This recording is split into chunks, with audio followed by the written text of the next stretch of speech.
Pernahkah kita tanyakan pada diri kita such a question? Pertanyaan tersebut, kenapa kita beribadah? Karena Allah nggak butuh. Allah subhanahu wa ta'ala zat yang maha kaya. Allah subhanahu wa ta'ala zat yang ghani. Nggak perlu, nggak membutuhkan apapun. Kita fakir.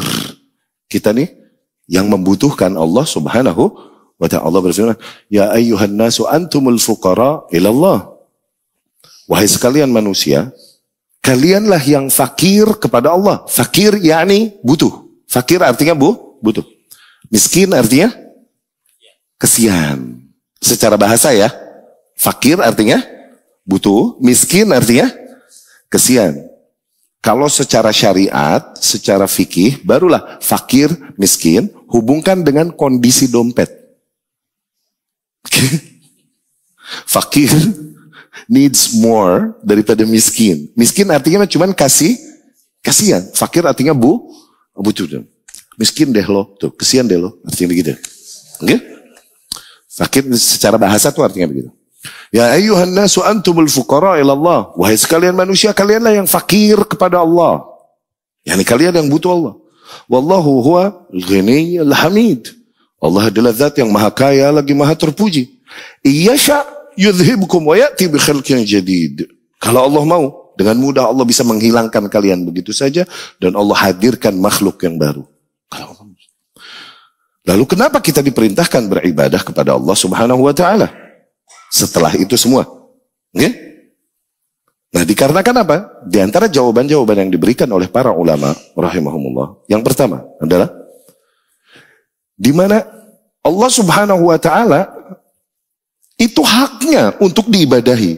Mau itu berpengaruh atau tidak bagi Allah Subhanahu wa taala, yakni law anna awwalakum wa akhirakum wa insakum wa jinnakum, andai saja seluruh kalian sejak awal penciptaan sampai akhir penciptaan, para jin dan manusia semuanya berada dalam kondisi atqa qalbi rajulin wahid minkum, berada dalam kondisi orang-orang yang paling bertakwa di antara kalian, mazada dzalika fi mulki syai'an, itu enggak menambah kekayaanku sedikit pun, enggak ngaruh buat Allah. Sebaliknya, andai saja seluruh kalian, awalukum wa akhirukum, dari zaman awal sampai akhir zaman, seluruh jin dan manusia, semuanya kanu ala afjar qalbi rajul wahid minkum, berada dalam kondisi serusak-rusaknya hati seseorang di antara kalian. Yani, orang paling rusak siapa? Katakan Fir'aun.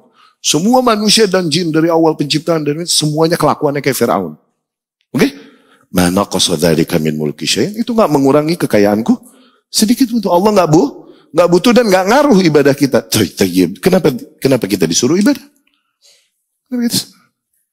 Kenapa kita disuruh ibadah kalau gitu? Kenapa kita disuruh ibadah? Ibadah ini yang puluhan tahun telah kita lakukan dalam masa hidup kita. Pernahkah kita tanyakan pada diri kita such a question? Pertanyaan tersebut, kenapa kita beribadah? Karena Allah nggak butuh. Maka jawaban, di antara jawaban yang diberikan para ulama rahimahumullah, ahya'an wa amwatan, adalah yang pertama, itu hak Allah. Mau ngaruh mau enggak, itu haknya. Hak Allah berarti kewajiban siapa? Kewajiban hamba. Mau ngaruh mau enggak buat Allah, itu kewajiban kita untuk memenuhi haknya. Udah, nggak usah kau pertanyakan itu. Ya. Nah, hadisnya Mu'adz bin Jabal yang kemarin, ketika Rasul bertanya kepada Mu'adz, atadri ma haqqullah ala ibadih, apakah kau tahu apa hak Allah atas para hambanya, wahai Mu'adz? Yani kewajiban para hamba kepada Allah, ayya'buduhu wa la yusyriku bihi syai'a, agar para hambanya hanya beribadah kepadanya, menghambakan diri padanya, dan tidak mempersekutukannya dengan satu hal pun. Mau ngaruh mau enggak, itu hak Allah. Ya kan? Yang kedua, Allah, di antara jawabannya, Allah perintahkan manusia beribadah kepadanya sebagai bentuk rahmat Allah kepada para manusia. Itu rahmatnya. Allah zat yang maha menciptakan, di antara ciptaannya adalah manusia. Di antara ciptaan yang paling mulia dan luar biasa dari ciptaan Allah, manusia. Inna khalaqnal insana fi ahsani taqwim.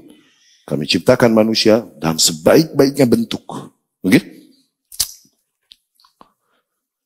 Maka Allah paling tahu apa yang menjadi kebutuhan manusia. Manusia ini diciptakan dari dua unsur kan? Jasmani sama rohani ini. Nah, yang jasmani ini perlu makanan dan minuman buat buat survive. Iya gak? Dari situ Allah hamparkan muka bumi semuanya yang ada padanya untuk keperluan manusia. Yakni jasmani manusia. Maksudnya gitu.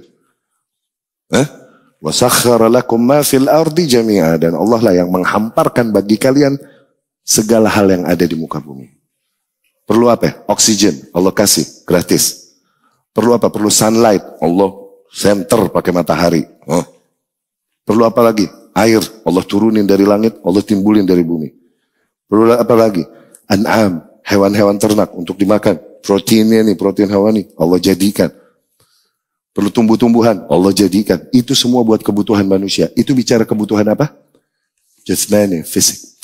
Ada satu unsur lagi di diri manusia, yang bukan itu makanannya, tapi tetap butuh makanan dan minuman. Yang kalau nggak dan itu haknya untuk dipenuhi makanan dan minuman ini, rohaninya.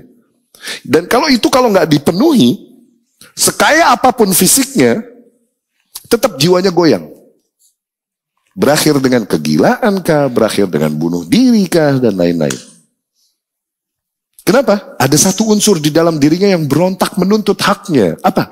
Jiwa, ruh, spirit. Tapi dia gaib. Manusia nggak tahu apa nih makanan dan minumannya apa. Nah tuh rahmat Allah, suruh ibadah. Itu makanan bagi jiwa. Ala bizikrillahi tatmainnul qalb. Ketahuilah bahwa hanya dengan berzikir kepada Allah dalam semua bentuknya. Zikir ini mengingat Allah. Salat ya zikir, amar ma'ruf ya zikir, nahi mungkar ya zikir. Kalian nih menuntut ilmu, ini zikir. Di antara bentuk berzikir kepada Allah Subhanahu wa ta'ala. Semua bentuk ibadah ini, hanya dengan itu jiwa-jiwa manusia menjadi tenang, hati manusia tatmain, calms. Jadi steady. Ya? Seseorang yang dia memiliki seluruh kekayaan yang ada di muka bumi, tapi unsur situnya nggak terpenuhi, kita banyak lihat kan?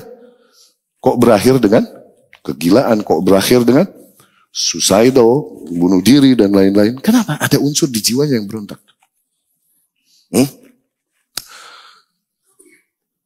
Az-zujajah, nih botol. Illam tamla'hul ma mala'athal hawa. Apabila kau tak isi dengan air, otomatis botol tersebut akan terisi hawa, udara. Enggak usah kau sengaja cari udara, enggak, udah, ente enggak isi air aja, ente kosongin, otomatis udara mah. Nah, demikian jiwa. Ente enggak isi zikir, wirid, enggak isi salat, enggak kau isi dengan itu jiwamu, otomatis hawa nafsu yang akan mengisi jiwamu. Sehingga itu yang menjadi Tuhan yang kau sembah selain Allah Subhanahu wa ta'ala. Itu yang kau perjuangkan demi menuruti itu, menuruti hawa nafsu.